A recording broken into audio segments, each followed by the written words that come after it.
मेरे प्यारे बच्चों, आप लोगों का स्वागत है हमारे YouTube चैनल हिंदी भाई अवनीश सर। अब हम यहाँ पर बीपीएससी के कंप्लीट कंटेंट पर चर्चा करेंगे और एक एक बिंदु जो है बारीक से बारीक उस बिंदु पर चर्चा करेंगे। और यहाँ पर हिंदी का कंप्लीट कंटेंट आप लोगों को उपलब्ध करवाया जाएगा। एक एक जो चीजें हैं आपकी, जो व्याकरण से संबंधित हैं, हर बिंदु को हम विस्तृत रूप से चर्चा देंगे, प्रश्नोत्तरी रखेंगे। टॉपिक्स के बाद में फिर एक संपूर्ण महासंग्राम करेंगे, जहां पर आपके विगत परीक्षाओं के संभावित और अति संभावित प्रश्न श्रृंखला पर हम बात करेंगे। तो मेरे साथ बने रहिए। और जो लोग चैनल्स पर नए हैं वो वीडियो को लाइक सब्सक्राइब जरूर कर लें।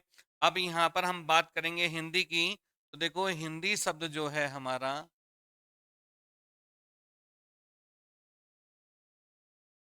ये जो शब्द है हमारा, ये जो शब्द है हमारा हिंदी, ये शब्द हमारा अपना ही नहीं है, ये अपनी भाषा का शब्द नहीं है हमारा।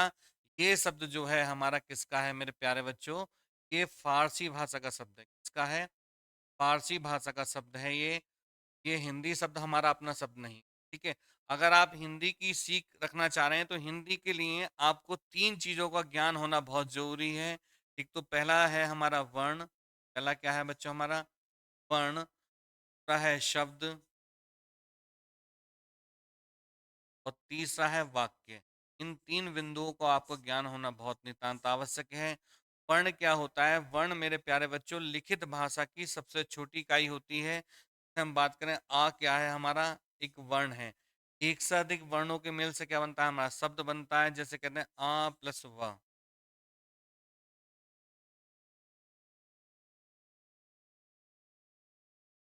अब क्या बन गया? एक छोटा सा शब्द बन गया। और एक से अधिक शब्दों के मेल से हमारा क्या बनता है? वाक्य बनता है। जैसे मैं कह दूं, अब घर चल। कह दूं,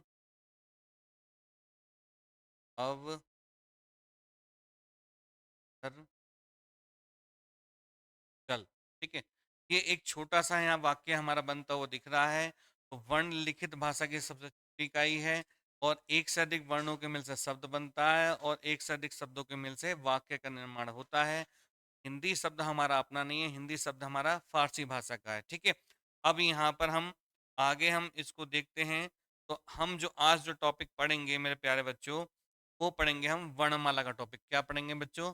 वर्णमाला का टॉपिक यहाँ पर हम पढ़ेंगे। वर्णमाला का टॉपिक हम यहाँ पढ़ेंगे। हिंदी वर्णमाला में जो वर्णों की संख्या है वो कितनी है मेरे प्यारे बच्चों? 52 वर्ण है। हिंदी वर्णमाला में कितने वर्ण है हमारे? 52 वर्ण हैं। और अगर इसकी परिभाषा की हम बात करें, अगर इसकी परिभाषा की बात करें, इसकी परिभाषा कहती है वर्णों के व्यवस्थित क्रम को वर्णमाला कहते हैं।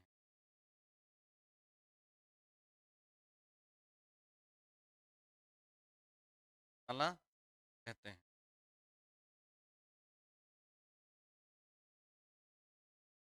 कहते हैं वर्णमाला हम कहते हैं। वर्णों के व्यवस्थित क्रम को हम क्या कहते हैं? वर्णमाला कहते हैं। अब यहाँ पर एक चीज रखी है, व्यवस्थित। व्यवस्थित का मतलब होता है एक सिस्टमेटिक ढंग में, क्रमबद्धता के साथ में। वर्णमाला हमारी हिंदी की जो वर्णमाला है, जो हिंदी हमारी भाषा है, वो पूरे वैज्ञानिक ढंग पर प्रस्तुत है। और इसमें जो है भाषा को बड़े ही मरिमार्जित ढंग से परिवर्तित किया है, बड़ा अच्छे से मरिमार्जित किया गया है। तो वैज्ञानिक पद्धति का इसमें अनुसरण रहेगा सारा का सारा। तो यहाँ पर व्यवस्थित शब्द का जो भाव है वो क्या, एक सिस्टमेटिक ढंग में। पहले नंबर पे जो बच्चों यहाँ पे क्या रखा है, हमारे स्वर रखे हुए हैं। स्वर के बाद में हमारा अनुस्वार और विसर्ग रखा हुआ है। उसके बाद में व्यंजन रखे गए हैं। उन व्यंजनों को हम स्पर्श व्यंजन के नाम से जानते हैं। फिर उसके बाद में अंतस्थ व्यंजन रखे गए हैं। उसके तदुपरांत जो है ऊष्म व्यंजन रखे गए हैं। फिर संयुक्त व्यंजन रखे हैं और साथ में दो द्विगुण व्यंजन रखे हैं। इन सबको मिलाकर जो वर्णों की संख्या बनती है वो 52 वर्ण यहाँ पर रखे हुए हैं। तो हम यहाँ पर जो है स्वरों को देखते हैं, स्वरों पर जो है चर्चा यहाँ पर करते हैं। ठीक है। पहले नंबर पे क्या रखे हुए हैं? हमारे स्वर रखे हुए हैं। क्या रखे हुए हैं मेरे प्यारे बच्चों? स्वर यहाँ पे रखे हुए हैं। स्वरों को हम देखते हैं। देखो,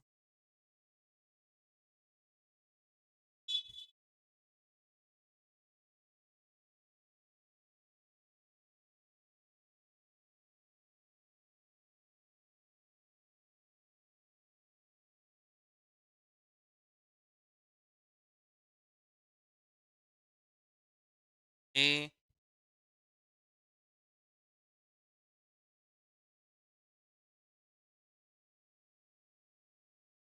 ये 11 हमारे स्वर रखे हुए। स्वर के बाद में फिर हमारा जो रखा हुआ है, वो रखा हुआ है हमारा अनुस्वार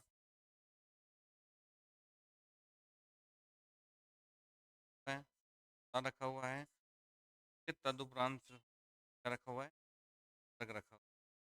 ठीक है, स्वर जो है हमारा एक ही वर्ण है। ठीक है, वर्ग भी हमारा एक ही। ठीक है, उसके बाद में फिर यहाँ पर जो है व्यंजनों को रखा गया है। किसको रखा हुआ है?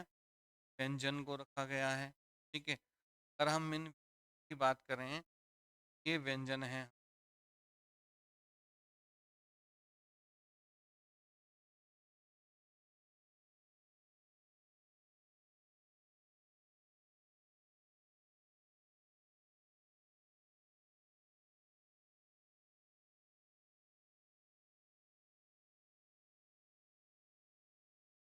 टा, ठा,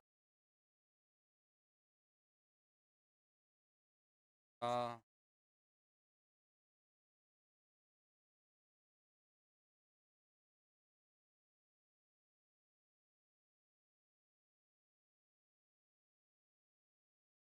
ठीक है, ये हमारे व्यंजन रखे हुए हैं।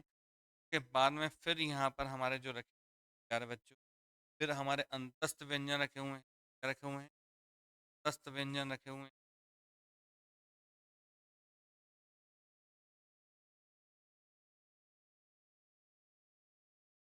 अंतस्थ व्यंजन रखे हुए हैं।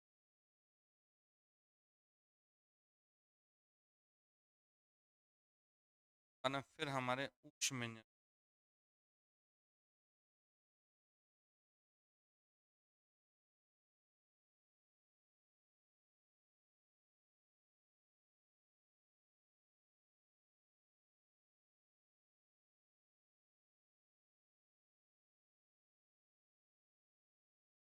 ये हमारे ऊष्म व्यंजन रखे गए हैं। के बाद में फिर हमारे जो है, फिर हमारे संयुक्त व्यंजन रखे हुए हैं। क्या रखे हुए हैं बच्चों? संयुक्त व्यंजन हमारे रखे हुए हैं।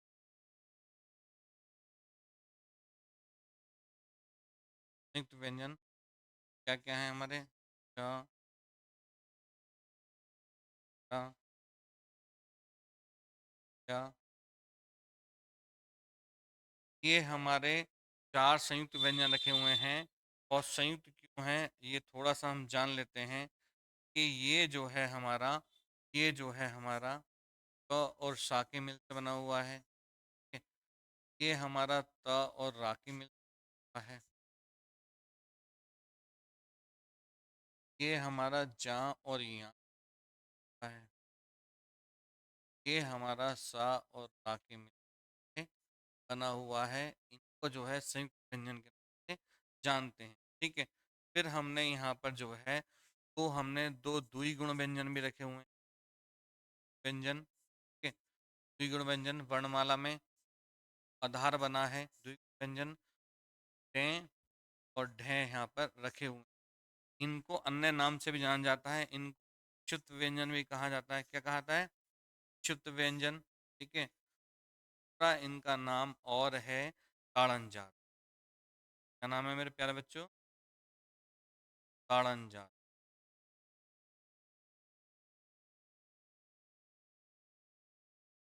व्यंजन भी कहा जाता है इनको, ताड़न जात भी कहा जाता है। ये हमारे वर्ण हो गए। टोटल हमारे कितने हो गए? अगर हम यहाँ पर देखें, देखो अगर हम बात करें तो स्वर कितने हैं हमारे? स्वर कितने हैं हमारे?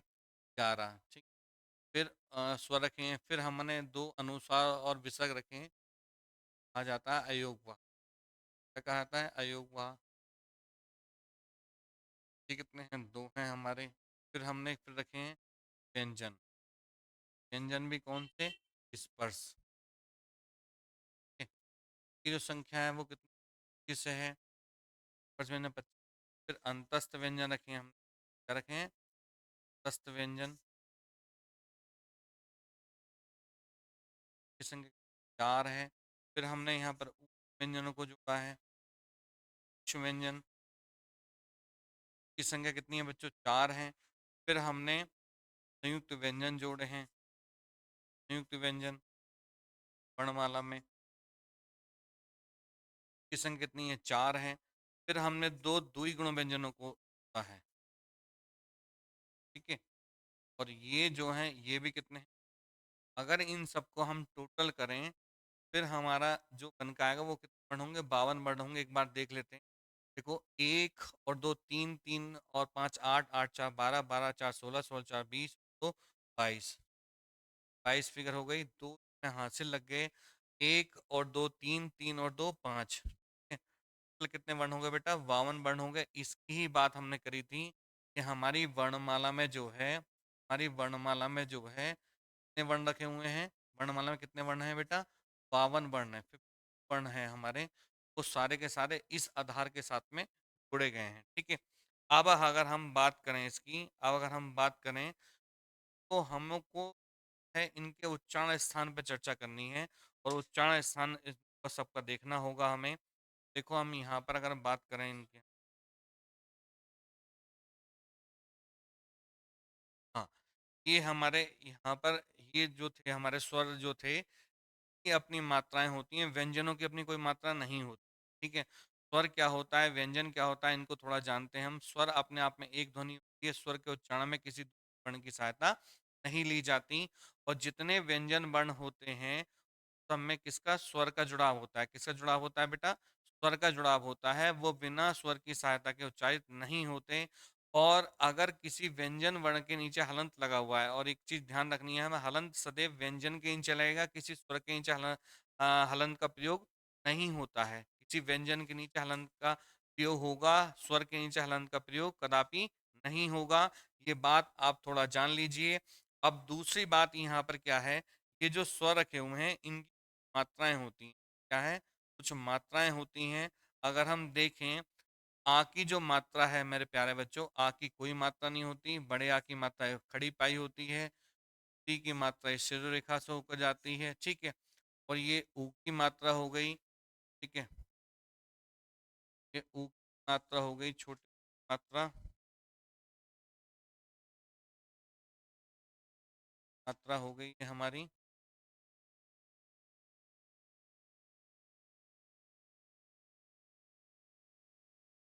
मात्रा। बड़े ऊ की मात्रा, री की मात्रा, ए एक मात्रा, ए दो मात्रा शिरो रेखा के साथ में। ये इन स्वरों की मात्रा होती हैं जो व्यंजनों पे लगती हैं, ठीक है। स्वरों की मात्रा होती हैं जो किस पे लगी होती हैं बेटा? व्यंजनों पे लगी होती हैं। और अगर मैं इन बात करूं, इनको अगर समझाऊं, इनको देखें, तो हम क्या पाएंगे? हम क्या पाएंगे? अगर कोई वर्ण है हमारा या कोई व्यंजन है हमारा, तो उसके साथ में हमने क्या है कि मात्राओं का प्रयोग किया जाता है। और मात्रा किसकी होती है? केवल स्वरों की होती है। जितने भी व्यंजन वर्ण होते हैं वो सारे के सारे इस आ जो स्वर होता है इसकी सहायता से उच्चारित होते हैं। अगर मैं किसी वर्ण का किसी भी उसका वर्ण विन्यास करूं, जैसे मैंने यहाँ पे क लिखा, क्या लिखा बच्चों? क लिखा। अगर मैं इसका वर्ण विन्यास करूं तो इसका वर्ण विन्यास होगा क और आ। अगर मैं यहाँ पे च लिखूं, इसका वर्ण विन्यास होगा च और आ, ठीक है। इसमें क्या है? आ छुपा हुआ है। अगर मैं केवल यहाँ पर केवल हम यहाँ पर क लिख दें, ठीक है, ये क लिख दें, तो ये अब यहाँ पर क्या है? आधा है, 1.5 है, आधा है। लेकिन अगर क इस टाइप से लिखा है तो ये पूर्ण है, और इसमें क्या है? स्वर का जुड़ा हुआ है। स्वर क्या जुड़ा हुआ है? आ इसमें जुड़ा हुआ है, ठीक है। अब यहाँ पर अगर हम देखें, इन सब का हम पहले उच्चारण स्थान देख लेते हैं कि कौन सा वर्ण कहाँ से उच्चारित होता है, क्योंकि टीपीएससी में आपसे जो है उच्चारण स्थान से संबंधित प्रश्न भी पूछे जाते हैं। इन सब का उच्चारण स्थान हम यहाँ पर देखेंगे। देखो मैं यहाँ बात करता हूँ, छोटा आ और बड़ा का उच्चारण स्थान क्या होता है? इन दोनों का उच्चारण स्थान क्या होता है मेरे प्यारे बच्चों? कंठ होता है। क्या होता है? कंठ होता है। कंठ तालु मूर्धा क्या होता है बात करेंगे उस पर हम। और इन दोनों का उच्चारण स्थान क्या होता है? इन दोनों का उच्चारण स्थान क्या होता है? तालु होता है। और इन दोनों का उच्चारण स्थान क्या होता है बच्चों? उष्ठ होता है। क्या होता है? उष्ठ होता है। और री का जो उच्चारण स्थान होता है वो क्या होता है मेरे प्यारे बच्चों? मूर्धा होता है। क्या होता है? मूर्धा होता है। ए और ए का उच्चारण स्थान क्या होता है? कंठ तालव्य होता है। क्या होता है? कंठ तालव्य होता है। कंठ तालव्य। और औ का जो उच्चारण स्थान होता है वो क्या होता है? कंठों होता है। क्या होता है? कंठों से यहाँ पर इनका उच्चारण स्थान होता है। ठीक है? क्या होता है? कंठों से होता है। ठीक है? ये इनका उच्चारण स्थान था स्वरों का। अगर हम अनुस्वार की बात करें तो इसका उच्चारण स्थान क्या होता है? नाक होता है, या इसे हम नासिका भी कह सकते हैं। क्या कह सकते हैं? नासिका भी कह सकते हैं। ठीक है? और ये जो आ है इसका उच्चारण क्या होता है? कंठ होता है। क्या होता है? कंठ होता है हमारा। ठीक है? आगे हम देखते हैं, तो ये जो वर्ण है हमारे, ये जो वर्ण है हमारे क ख ग, इसे हम जो है क्या कहते हैं? का वर्ग कहते हैं। क्या कहते हैं बच्चों? का वर्ग कहते हैं। ठीक है? इसे हम क्या कहते हैं? चा वर्ग कहते हैं। ठीक है? इसे हम क्या कहते हैं? टा वर्ग कहते हैं। और इसे हम क्या कहते हैं? ता वर्ग कहते हैं। ठीक है? इसे हम क्या कहते हैं बच्चों? पा वर्ग कहते हैं। क्या कहते हैं? पा वर्ग कहते हैं।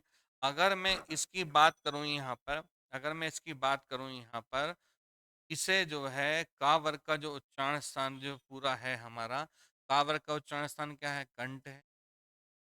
ठीक है? चा वर्ग का उच्चारण स्थान क्या है बच्चों? तालु है।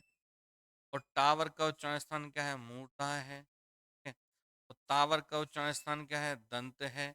और पा वर्ग का उच्चारण स्थान क्या है? ओष्ठ। ठीक है? ये 5 हमारे मूलभूत उच्चारण स्थान होते हैं, कंठ, तालु, मूर्धा, दंत और ओष्ठ।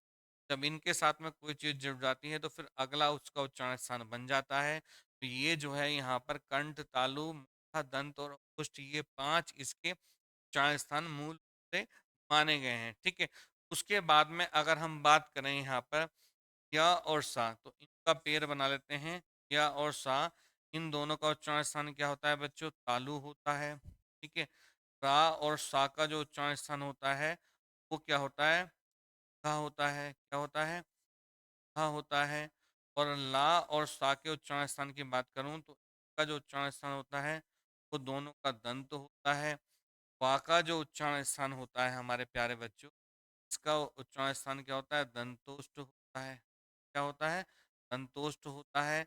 और हा का जो उच्चारण स्थान है मेरे प्यारे बच्चों, वो कंठ है। क्या है? कंठ है हमारा। ठीक है? अब हम इसके बाद में अगर आगे देखें, हम आगे देखें, ये जो दो द्विगुण व्यंजन हैं, ठीक है, इनका उच्चारण स्थान भी पूछा जा सकता है। ऐसे पूछा नहीं जाता लेकिन पूछा जा सकता है। संयुक्त व्यंजनों का उच्चारण स्थान की बात नहीं की जाती है। इनका जो उच्चारण स्थान होता है वो क्या होता है बच्चों? मूर्धा होता है। ठीक है? ये छोटी सी इनके उच्चारण स्थान संबंधित बात है। अब हम आगे थोड़ा सा यहाँ पर देखते हैं इन व्यंजनों को। ये जो व्यंजन है हमारे, इन व्यंजनों को एक नाम से जाना जाता है, इन्हें कहा जाता है स्पर्श व्यंजन। क्या कहा जाता है इन्हें? स्पर्श व्यंजन कहा जाता है। और ये अपने वर्गों में बटे हुए हैं। और इन वर्गों की जो संख्या कितनी है? 5 है। और एक वर्ग में वर्णों की संख्या 5 है। अगर इनके हम मल्टीप्लाई करें तो हम क्या पाएंगे? 5 की 5 से मल्टीप्लाई करेंगे तो कितना आएगा? 25 आएगा। तो ये 25 जो है का से लेकर माँ तक के वर्ण क्या कहलाते हैं? स्पर्श व्यंजन मेरे प्यारे बच्चों कहे जाते हैं। क्या कहे जाते हैं? स्पर्श व्यंजन कहे जाते हैं हमारे ये। और इनको याद करने का एक फॉर्मूला है, वो क्या है वो हम देखते हैं। देखो, इसके लिए एक सूत्र बना हुआ है। क्या बना हुआ है? एक सूत्र है। और वो सूत्र क्या कहता है हमारा, उसको देखते हैं हम। है कचट तप। क्या है? कचट तप एक सूत्र है हमारा।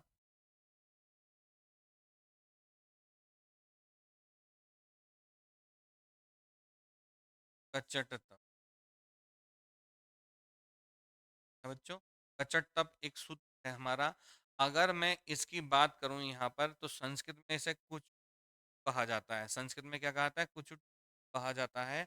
अब इसका अगर हम बात करें, इसके अगर हम बात करें, ये जो पूरा का वर्ग है, ठीक है, ये जो है इससे इससे मैच कर जाएगा। चा वर्ग का चा वर्ग हो जाएगा। फिर टा वर्ग हो जाएगा। फिर हमारा ता वर्ग हो जाएगा। और फिर हमारा क्या बन जाएगा? पा वर्ग बन जाएगा। ठीक है? ये इसका यहाँ पर सूत्र बन जाएगा। कुछ या क चट तप इसको कह सकते हैं। ठीक है? और ये कितने वर्ग हो गए? 1, 2, 3, 4 और 5। अगर इनकी मैं 5 की 5 से मल्टीप्लाई करूँ, कितना हो जाएगा? 25 आ जाएगा। कितना आ जाएगा बच्चों? 25 आ जाएगा। और मैंने देखो वहाँ पर 25 ही आपका लिखा हुआ है। ये जो 25 लिखा हुआ है ये यहीं पे इसलिए ही लिखा हुआ है। ठीक है? तो ये इसकी थोड़ी सी जानकारी थी यहाँ पर। अब हम आगे देखते हैं, इसके उच्चारण स्थान पर बात करते हैं। देखो उच्चारण स्थान हमारा क्या बन के आता है, तो थोड़ा यहाँ पे समझ लेते हैं। ठीक है, ड्राइंग मेरी ज़्यादा अच्छी नहीं है, लेकिन समझाने का प्रयास यहाँ पर आपके लिए लेकर आ रहा हूँ मैं, समझाने का प्रयास कर रहा हूँ इसको।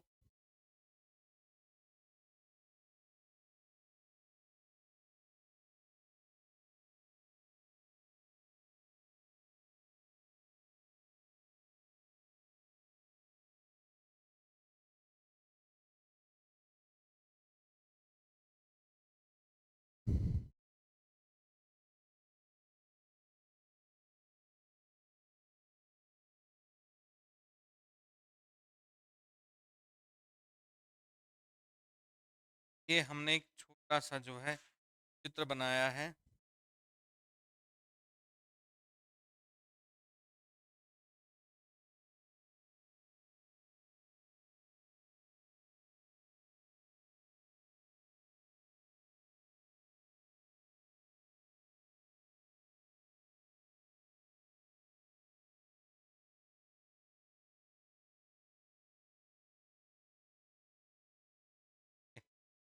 ये जो है हमारा एक हमने छोटा सा चित्र बनाने का प्रयास किया है।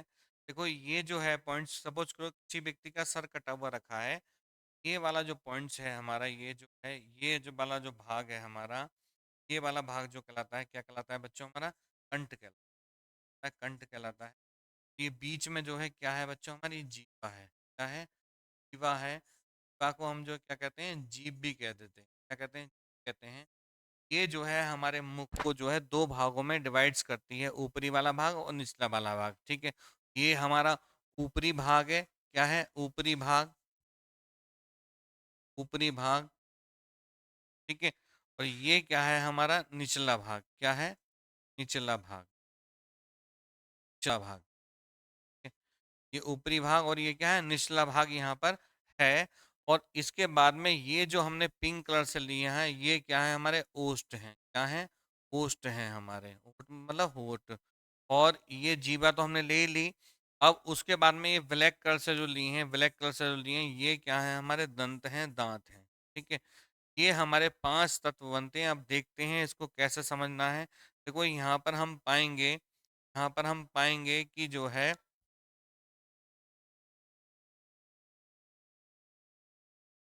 तो यहाँ पर हम पाएंगे कि अगर यहाँ से हम बीच में किसी सेंटर पॉइंट से यहाँ पर एक रेखा खींच दें, तो यहाँ पर क्या होता है, जैसे हम जीभ से करते हैं कभी कभी, करके देखते हैं, तो यहाँ पर अगर हम करें, तो 20 सेंटर में जब हम आवाज, 20 टाइम में जो हलक है हमारा, उसके अंदर अगर हम देखेंगे, तो यहाँ तक ये वाला जो भाग होगा, 20 सेंटर तक का जो भाग होगा, ये वाला जो भाग है यहाँ पर, ये वाला जो भाग है हमारा, ये क्या कहलाएगा, हमारा क्या कहलाएगा, तालू वाला भाग कहलाएगा, क्या कहलाएगा, तालू वाला भाग कहलाएगा। ठीक है, पीछे तक का, कभी तुम देखा हलक में कुछ हो जाता है आपके, तो वहां प्रॉब्लम होती है, तो वो तालू वाला भाग कहलाता है।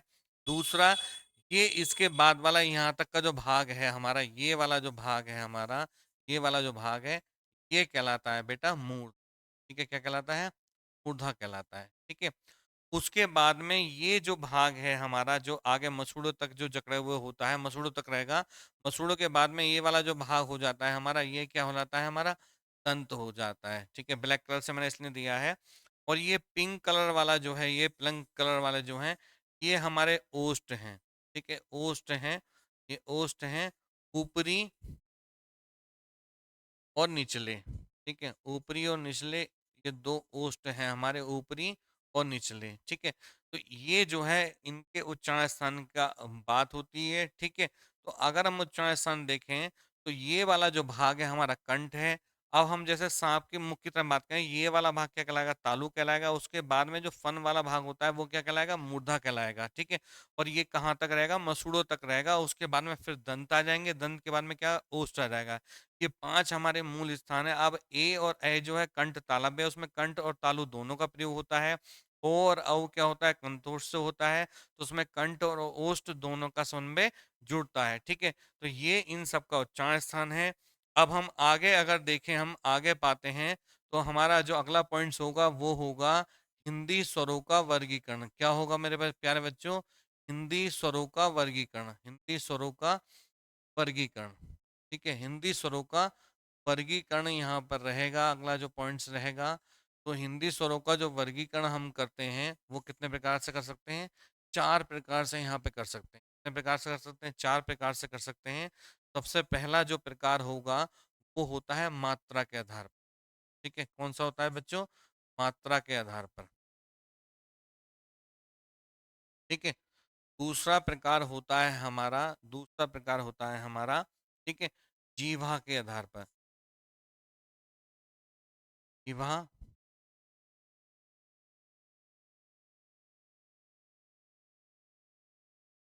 जीवा के उत्थापित भाग के आधार पर।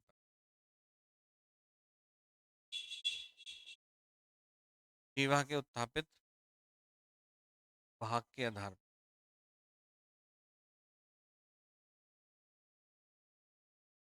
ठीक है, तीसरा प्रकार होता है हमारा ओष्ठाकृति के आधार पर।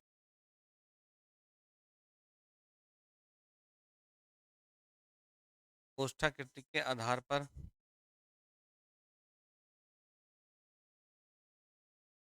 और चौथा जो प्रकार बनता है हमारा, वो बनता है बेटा मुखाकृति के आधार पर। के अनुसार मुखाकृति के आधार पर। मुखाकृति के आधार पर।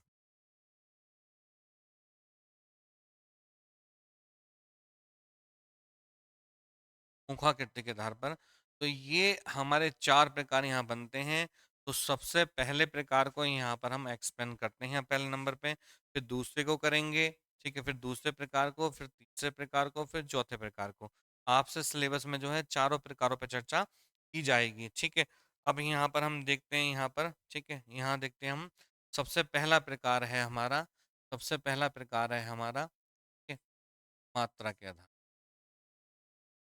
क्या है बच्चों? मात्रा के आधार।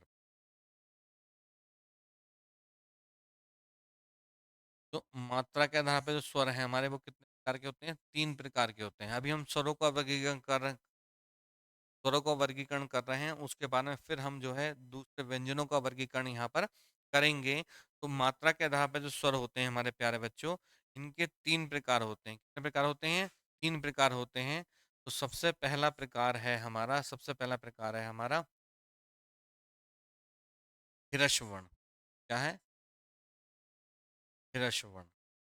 ठीक है, इन्हें लघु वर्ण भी कहते हैं। ठीक है, और इन्हें एक मात्रिक वर्ण भी कहते हैं।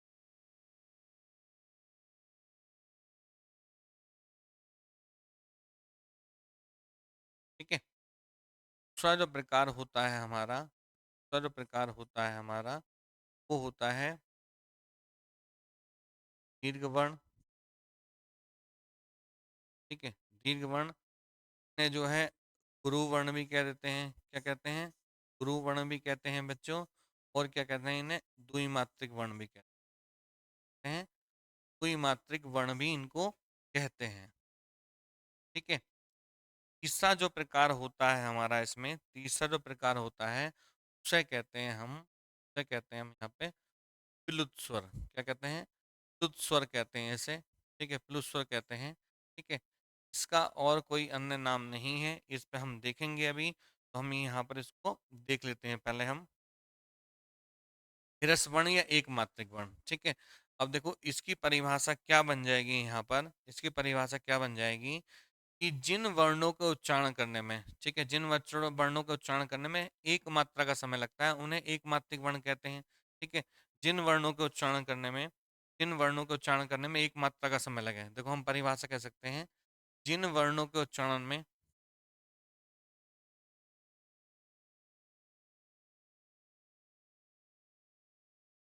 जिन वर्णों के उच्चारण में एक मात्रा का समय लगे, मात्रा का समय लगे,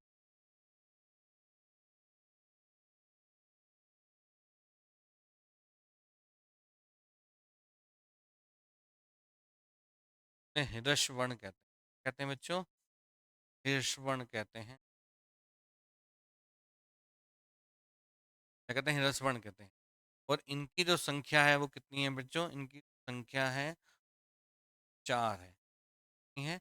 4 है, यहाँ पे ध्यान रखना है। ठीक है, और वो कौन कौन से होते हैं उनको देख लेते हैं। अ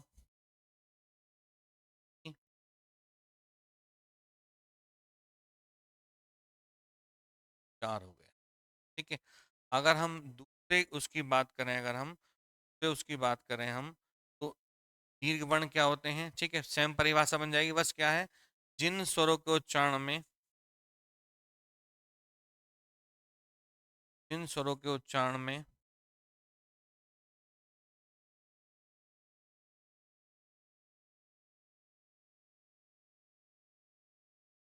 दो मात्रा का समय लगे।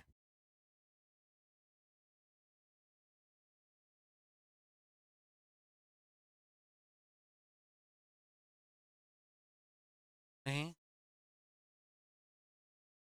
दीर्घ वर्ण कहते हैं बच्चों ने, दीर्घ वर्ण कहते हैं।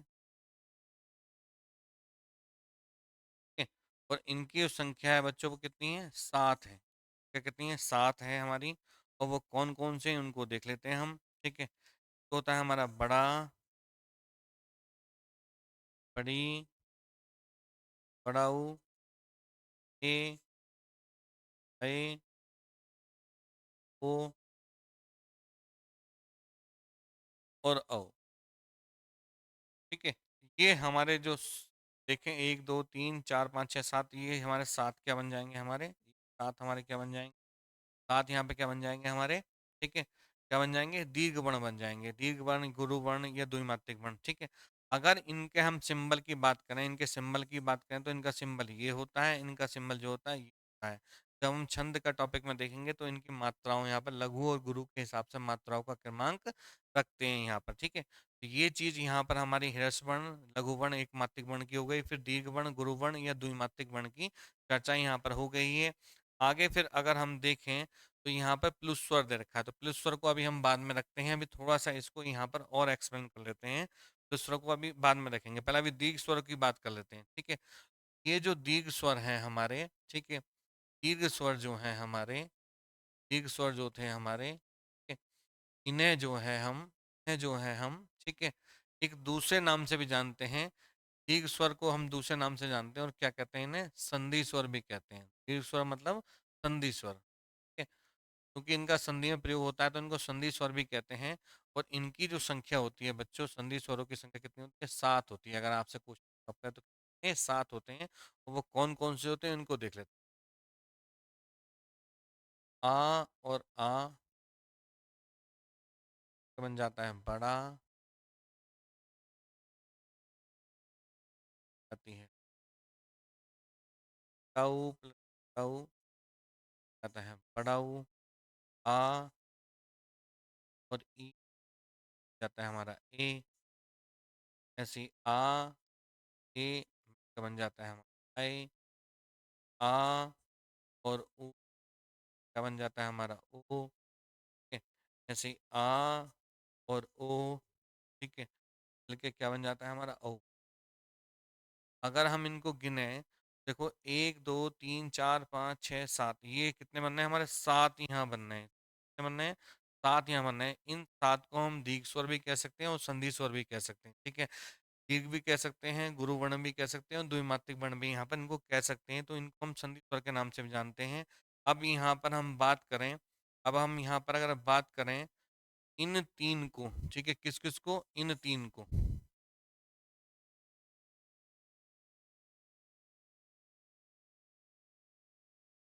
इन 3 को, ठीक है, इसको, इसको, इसको बड़ा, बड़ी और बड़ाऊ को, ठीक है, इन 3 को जो है बच्चों हम क्या कहते हैं? इनको हम जो है सजातीय स्वर भी कह सकते हैं। क्या कह सकते हैं?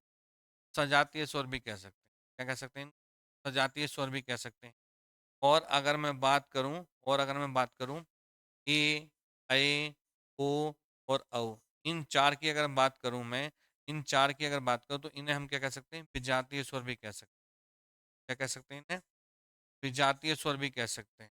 जातीय स्वर।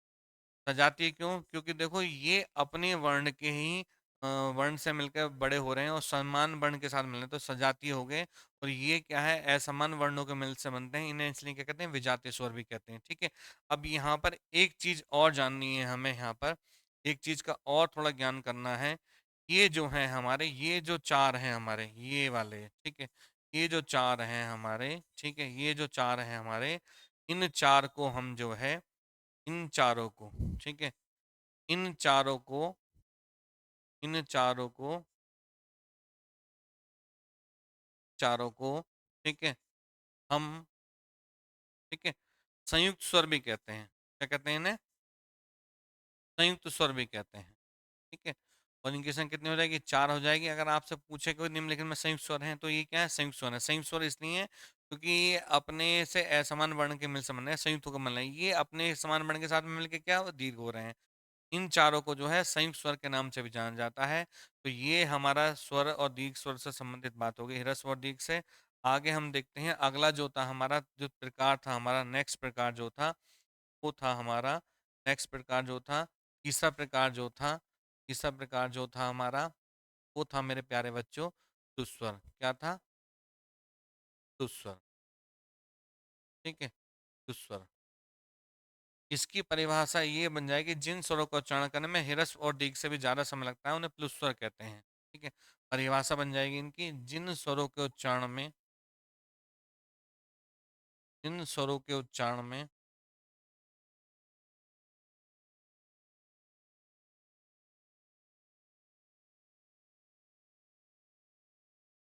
ह्रस्व और दीर्घ से भी,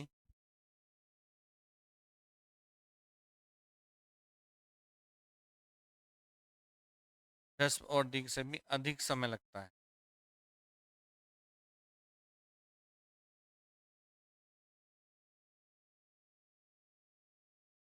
से भी अधिक समय लगता है,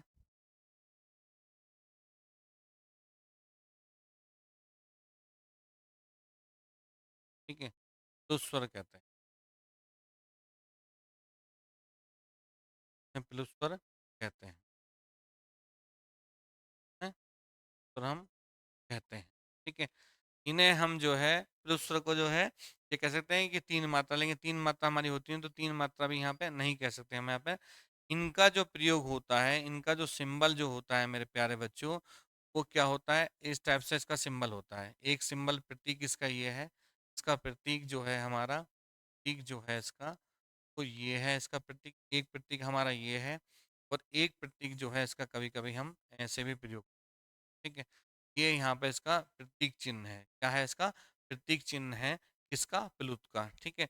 और इसका जो प्रयोग जो करते हैं बेटा हम, इसका जो प्रयोग करते हैं, प्रयोग जो होता है, कहाँ पर होता है प्रयोग, ठीक है, कहाँ पर होता है? संस्कृत में होता है। कहाँ होता है? संस्कृत में होता है। और संस्कृत में भी कहाँ होता है, इसको देख लेते हैं हम। देखो, सबसे पहली बात, वैदिक मंत्रों के उच्चारण में, वैदिक मंत्रों के उच्चारण में, वैदिक मंत्रों के उच्चारण में। दूसरी बात, वैदिक मंत्रों के उच्चारण में, दूसरी बात अगर हम देखें, क्या है हमारा, किसी को पुकारने में।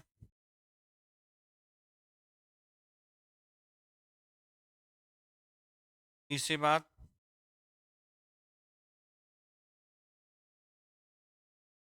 नाटक के अभिनय में, नाटक के अभिनय में, ठीक है, नाटक के अभिनय में, ठीक है। यहाँ पर इन तीन जगह पर इसका प्रयोग दिखाई दे जाएगा। दूसरा हम कह सकते हैं यहाँ पर संगीत में भी इसका प्रयोग देखने को मिल जाएगा, संगीत में भी इसका प्रयोग देखने को मिल जाएगा। वहाँ पर जो है इस टाइप से आपने चिन्ह लगे हुए देखे, तो कौन सी फिल्मों में कोई गाना है, ठीक है, जैसे हाँ मैंने भी प्यार किया मूवी का गाना है, जब अक्षय कुमार, सॉरी, अभिषेक बच्चन नीचे उतर कर आता है करिश्मा को लेके, तो कहता है कि हाँ मैंने भी प्यार किया है, तो हाँ मैंने प्यार किया मतलब बात को खींच के बोला जा रहा है, तब वहाँ पे प्रयोग वहाँ पर इसका होगा, ठीक है। तो ये हमने जो है अभी सिर्फ मात्रा के आधार पर वर्गीकरण किया है। दूसरे प्रकार की अगर हम बात करेंगे, दूसरा प्रकार जो मेरे प्यारे बच्चों बनेगा इसका, दूसरा प्रकार जो बनेगा, वो बनेगा, दूसरा प्रकार जो बनेगा इसका, वो बनेगा हमारा जीवा के आधार पर, जीवा के उत्थापित आधार, जीवा के आधार, जीवा के आधार। इसके भी तीन प्रकार बनेंगे। क्या बनेंगे? तीन प्रकार बनेंगे। सबसे पहला जो होगा हमारा, सबसे पहला जो होगा बच्चों, वो होगा हमारा अग्रस्वर, अग्रस्वर, ठीक है। अगर का मतलब होता है, अगर का जो मतलब होता है वो होता है आगे। ठीक है? अगर का मतलब क्या होता है, वो आगे होता है। ठीक है, अब परिभाषा कहते हैं जीभ का अगला वाला भाग, जहां पर जीभ का अगला भाग, अगला भाग मतलब चोंच वाला भाग, अगला भाग सक्रिय रहेगा। अग, अगला भाग सक्रिय रहेगा, सक्रिय रहेगा, तो उन्हें हम क्या कहेंगे, अग्रस्वर कहेंगे। जिन स्वरों के उच्चारण में जीभ का अगला वाला भाग सक्रिय रहेगा उन्हें अग्रस्वर कहते हैं। और इनकी जो संख्या होती है मेरे प्यारे बच्चों, की जो संख्या होती है मेरे प्यारे बच्चों, वो कितनी होती है, 4 होती है। क्या? छोटी, बड़ी, ए और आई। छोटी, बड़ी, ए और आई क्या होते हैं, अग्रस्वर होते हैं। क्या होते हैं, अग्रस्वर होते हैं। दूसरे प्रकार की अगर बात करूं, दूसरा प्रकार जो होता है इसका, दूसरा प्रकार जो होता है वो होता है केंद्रीय या मध्य स्वर। केंद्रीय या मध्य स्वर।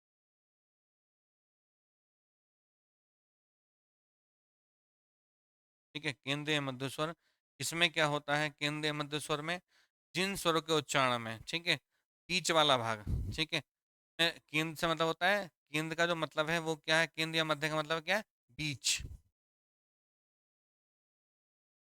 ठीक है, बीच। ठीक है, अब यहाँ पे क्या है, जीभ का बीच वाला भाग, ठीक, बीच वाला भाग सक्रिय हो।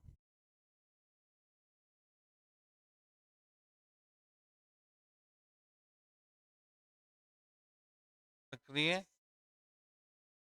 हो, तो हम क्या कहेंगे, केंद्र या मध्य स्वर कहेंगे। इसकी जो संख्या होती है मेरे प्यारे बच्चों वो 1 होती है। इनकी संख्या कितनी होती है, 4 होती है। और इसकी जो संख्या होती है, संख्या है गोल घेरे में, इसकी जो संख्या होती है 1 होती है, वो क्या है, छोटा होता है। तीसरा जो प्रकार होता है हमारा, तीसरा जो प्रकार होता है हमारा, वो होता है हमारा, तीसरा जो प्रकार है यहाँ पर हमारा, वो होता है हमारा पश्च स्वर। क्या होता है, पश्च स्वर।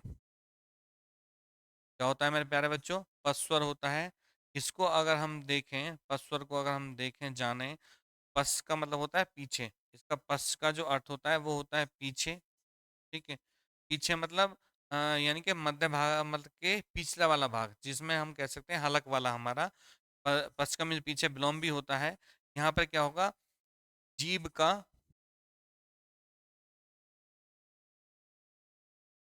पिछला भाग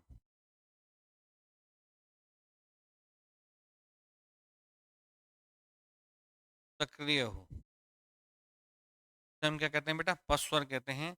इनकी जो संख्या है, इनकी जो संख्या है वो 5 है। कितनी है इनकी संख्या, की संख्या कितनी है मेरे प्यारे बच्चों, 5 है। और वो क्या क्या हो जाएगा हमारा, एक तो बड़ा, ठीक है, टाउ, बड़ाऊ, ओ और औ। ठीक है, ये हैं यहाँ पर। तो टोटल जो हो गए हैं हमारे 10 हो गए हैं, ये टोटल 10 हो गए हैं। जबकि स्वर कितने थे हमारे, स्वर थे हमारे 11। और ये कितने हो गए हैं हमारे, 10 हो गए हैं। एक इसमें उच्चारित नहीं हो रहा है, और वो क्या उच्चारित नहीं हो रहा है, री से री यहाँ पे उच्चारित नहीं हो रहा है। क्यों, क्योंकि इसका उच्चारण स्थान क्या है, मूर्धा है। इसका उच्चारण स्थान क्या, मूर्धा है। तो ये क्वेश्चन आपसे ये भी पूछा जा सकता है कि निम्नलिखित में से जी जीवा से उच्चारित नहीं होता है, तो क्या री से री का उच्चारण यहाँ पर नहीं होता है। या पूछ सकता है कि निम्नलिखित में अग्र स्वर नहीं है, ठीक है, एक विकल्प री से री को लगा दिया, ठीक है, या पस्वर नहीं है, ठीक है। तो ऐसे भी क्वेश्चन आपसे पुटअप हो सकता है। ठीक है, नेक्स्ट हम तीसरे प्रकार की बात करते हैं। इसके दो प्रकार हमने कर लिए। तीसरा प्रकार होता है हमारा, तीसरा प्रकार जो होता है हमारा, तीसरा प्रकार जो होता है हमारा, तीसरा प्रकार है हमारा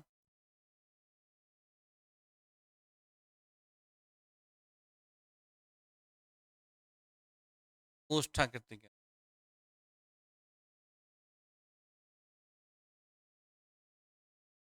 प्राकृतिक के आधार।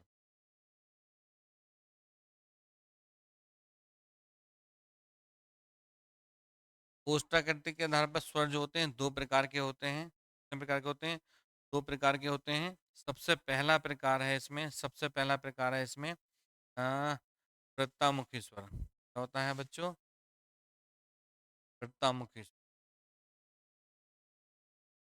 होता है, वृत्तामुखी स्वर। ठीक है, क्या होता है? वृत्तामुखी स्वर होता है।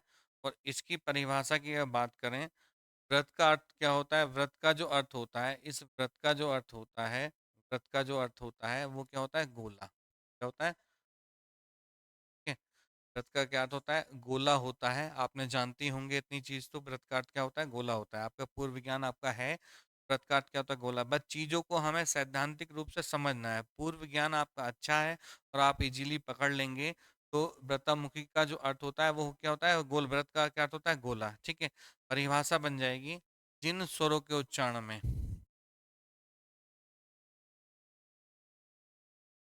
जिन स्वरों के उच्चारण में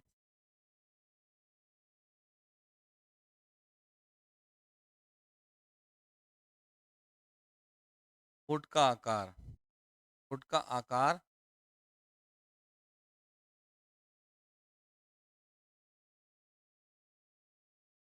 गोल हो जाता,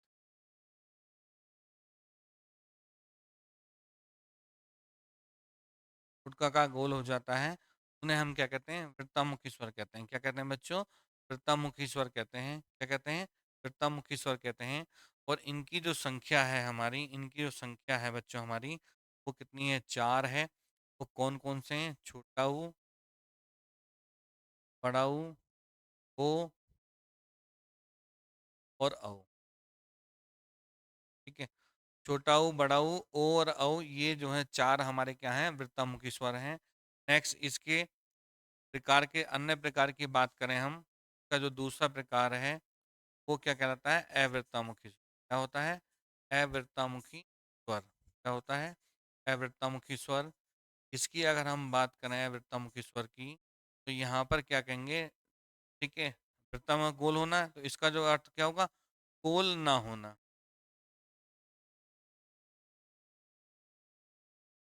गोल ना होना। गोल ना होना। ठीक है, गोल ना होना। उच्चारण में जो है होठ का आकार गोल नहीं होगा, होठ गोल नहीं होंगे, तो उन्हें क्या होंगे? अवृत्तमुखी स्वर कहेंगे। और इनकी जो संख्या हो जाएगी मेरे प्यारे बच्चों, की संख्या हो जाएगी वो कितनी हो जाएगी? इनकी संख्या चार है और इनकी संख्या कितनी हो जाएगी? छह हो जाएगी। और वो कौन कौन से हो जाएंगे इनको देख लेते हैं हम। वो क्या बनेंगे? छोटा, बड़ा, टी, बड़ी, ए और ऐ। टोटल संख्या कितनी हुई? छः।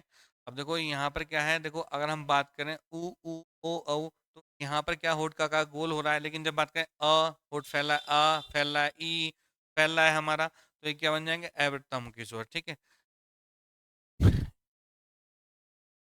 परिभाषा ही कर देता हूँ, थोड़ा समझा देता हूँ। इन स्वरों के उच्चारण में,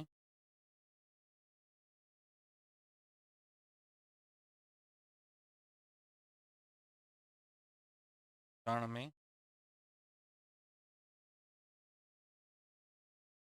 का आकार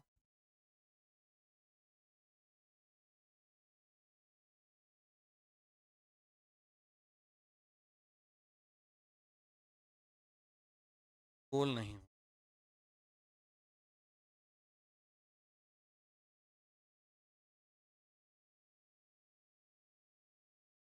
फैल जाता है।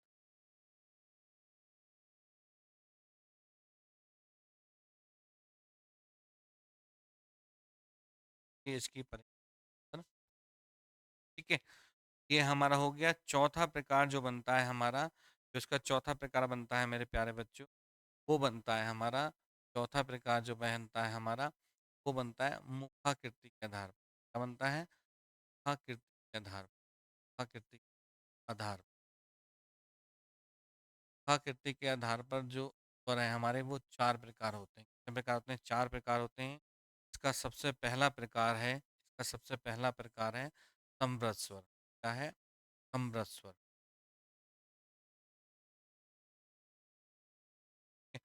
सबसे पहला प्रकार क्या है? संबद्ध स्वर। और संबद्ध का जो अर्थ होता है वो क्या कहता है? समृद्ध का अर्थ होता है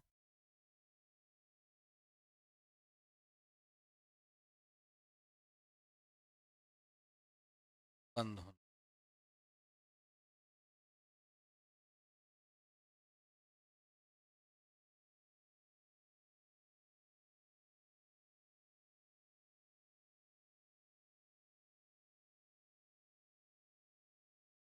का बंद होना होता है, मुख का बंद होना। ठीक है। अब यहाँ पर इसकी परिभाषा की अगर हम बात करें तो इसकी परिभाषा बन जाएगी, जिन स्वरों के उच्चारण में, जिन स्वरों के उच्चारण में, जिन स्वरों के उच्चारण में, ठीक है, जिन स्वरों के उच्चारण में, ठीक है, ऊपर और नीचे के दांत, ऊपर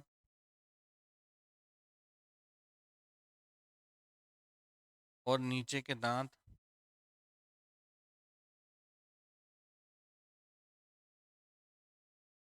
पास पास आ जाते हैं।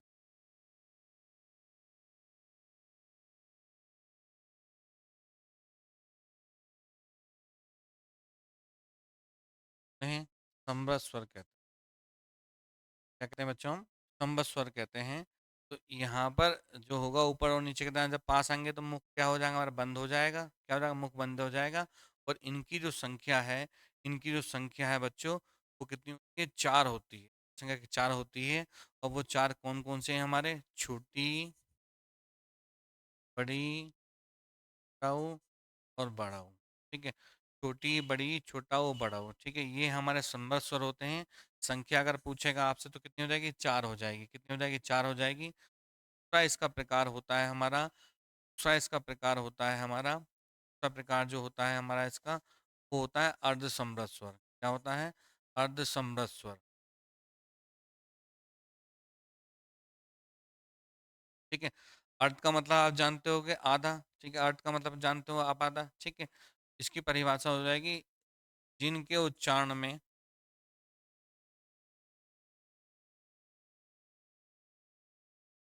जिनके उच्चारण में, ठीक है, जिनके उच्चारण में ऊपर और नीचे के दांत, ऊपर और नीचे के दांत, ऊपर और नीचे के दांत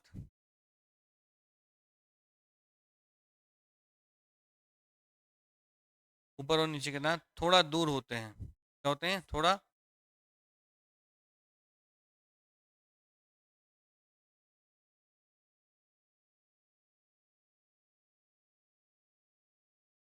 ऊपर और नीचे के दांत थोड़ा दूर होते हैं, तो उन्हें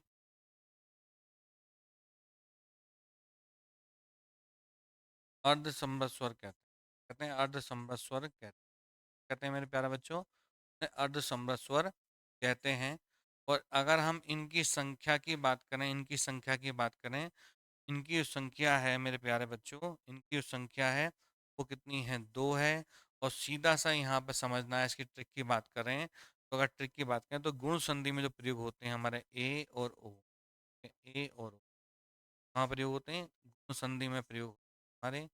ठीक है, संधि में ये दो हमारे क्या कहलाते हैं? अर्धस्वर कहलाते हैं। यहाँ से क्वेश्चन आपसे पूछा जाता है, अर्धस्वर कौन सा? ठीक है। नेक्स्ट हम देखें, हम नेक्स्ट जो प्रकार देखें, अगर हम नेक्स्ट प्रकार देखें, तीसरा प्रकार जो बनता है हमारा, तीसरा प्रकार जो बनता है यहाँ पर, वो बनता है हमारा विव्रत स्वर। क्या बनता है? विव्रत स्वर। अब ये क्या चिड़िया का नाम है, इसको थोड़ा समझ लेते हैं। ठीक है, विव्रत का क्या होता है? ठीक है, विव्रत का जो अर्थ होता है, विव्रत का जो अर्थ होता है मेरे प्यारे बच्चों, वो समृत का होता है बंद, इसका क्या होता है? मुख का खुलना।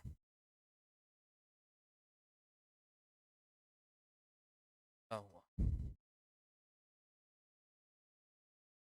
का खुला होना, का खुला होना, इसका विव्रत का अर्थ है। समृत का अर्थ होता है मुख का बंद होना, इसका क्या? मुख का खुलना। ठीक है, या मुख का खुला होना। अब यहाँ पर हम देखें, इसकी परिभाषा बात करें तो, जिन स्वरों के उच्चारण में,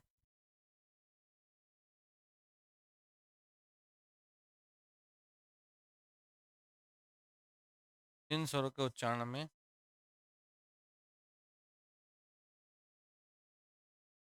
सर्वाधिक खुलता है, जो है सर्वाधिक खुलता है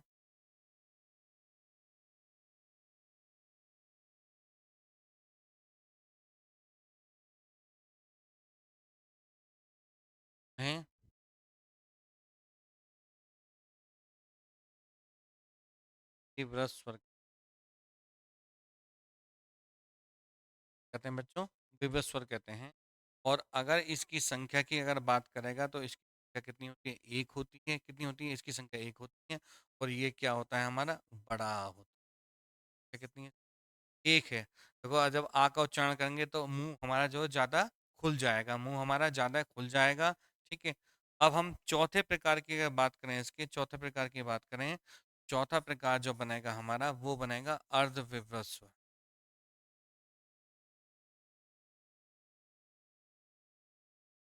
ठीक है। अर्ध का मतलब आप जान गए, आधा। ठीक है, तो इसकी परिभाषा बन जाएगी इन स्वरों के उच्चारण में।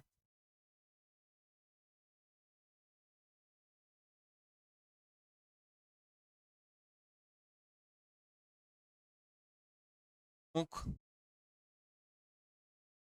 विव्रत की अपेक्षा, विव्रत की अपेक्षा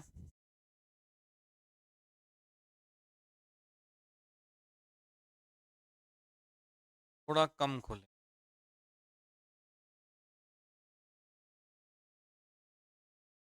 थोड़ा कम खुले।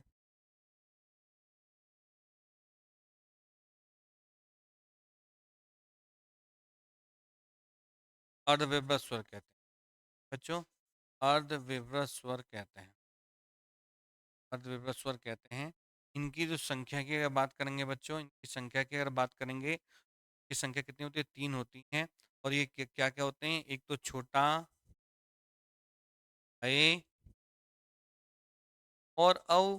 ठीक है, जो वृद्धि संधि में होते हैं हमारे अ और औ। ठीक है, आ उसमें और जुड़ जाएगा। ये भी इनकी संख्या कितनी तीन होती है। अभी तक अगर हम किसी की बात करें तो यहाँ पर जो है देखो, तीन ये, एक ये, चार। ठीक है, चार और दो कितने हो गए, छः और चार दस। ठीक है, री से री का उच्चारण नहीं हो रहा है किसी में भी, तो ये बात यहाँ औष्ठकट्टी के यहाँ पर भी देखो, चार और छः 10 हो रहे हैं हमारे। ठीक है, और फिर हमारे अग्र स्वर केंद्र स्वर की बात करें तो इसमें भी 10 ही हो रहे हैं हमारे। 11वां स्वर हमारा प्रयोग हो रहा है। ठीक है, सिर्फ ये जो है हमारा, जो है हमारा, तो वो है सिर्फ मात्रा के आधार पर, तो वहां पर ऋ को रखा गया है। बाकी दो तीन प्रकार जो बनते हैं हमारे, जीवा के आधार पर, ओष्ठाकृति के आधार पर और मुखाकृति के आधार पर, वहां पर स्वर का प्रयोग नहीं हो रहा है। तो आज ये बच्चों हमने जो है स्वरों का वर्गीकरण जाना, हिंदी शब्द को जाना कि हिंदी शब्द हमारा क्या है क्या नहीं है। इन सारे बिंदुओं को हमने देखा है यहाँ पर, आज सब चीज़ों को हमने देखा है। ठीक है, कि हिंदी शब्द किस भाषा का है, और इसमें इतना ध्यान रखना है। दूसरी बात यहाँ पर थोड़ी सी आपको ये समझनी है, एक अ और सा का प्रयोग जो है हिंदी में आपको दिमाग रखना है, एक तो आ का और एक सा का। ठीक है, अगर ये किसी वर्ण के पहले लगे हुए होंगे, आ किसी के पहले उपसर्ग के रूप में लगा होगा, तो उसको क्या कर देगा, रहित कर देगा। साथ लगा हो उसको रहित कर देगा, सा जिसके साथ लग देगा उसको सहित कर देगा। ठीक है, इसका भी बहुत प्रयोग होता है हिंदी में। अगर मैं बात करूं यहाँ पर अपरिवार, ठीक है, अब ये यहाँ पे क्या कहा, एस के साथ लग रहा है तो ये क्या कहा, परिवार से रहित हो गया। इसका अर्थ क्या होगा, परिवार से रहित। और मैं लिख दूं यहाँ पे सहपरिवार। ठीक है, सहपरिवार, ये क्या हो जाएगा, परिवार सहित। ये क्या हो जाएगा, परिवार रहित।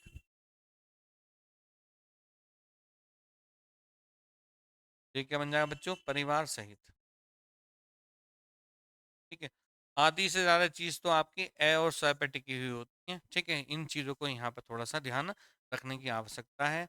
आज हमने जो है, आज हमने जो है ये वर्णमाला का जो स्वरों का वर्गीकरण यहाँ पे कर लिया है। अगली वीडियो में हम व्यंजनों का कंप्लीट वर्गीकरण यहाँ करेंगे। वीडियो अच्छी लगी हो तो इसे लाइक शेयर और सब्सक्राइब जरूर कर दें। पूरी हम मूर्त से अमूर्त की ओर हर विषय पर पूरी विस्तृत चर्चा यहाँ पर अपने उसमें रखेंगे। आपको विधिवत्ता के साथ में क्लास मिलेंगी, प्रैक्टिस सेट पर मिलेंगे, सारा का सारा कंटेंट आपको उपलब्ध रहेगा। ठीक है, धन्यवाद। आपका दिन शुभ हो।